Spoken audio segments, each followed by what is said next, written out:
نحوه GPT نایه فلش ECU M17 چین.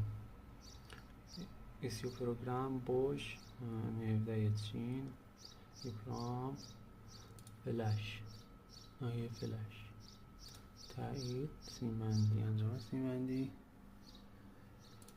از قبل انجام دادیم. خواندن از قطعه.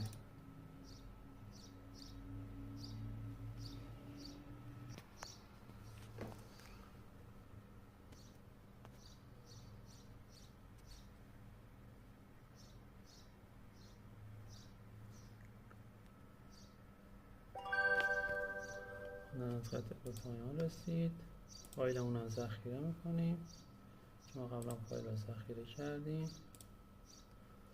انتخاب قطعه برای بیکود کردن این ECU بوش M17 چین، بوش M17 چین، بوش M17 ایمو آف رو میزنیم، انتخاب میکنیم، اعمال فرمول میکنیم، ایموبیلایزر انجام میشه، چکسام میگیریم، عمل اسلاید چکسام، بله تایید.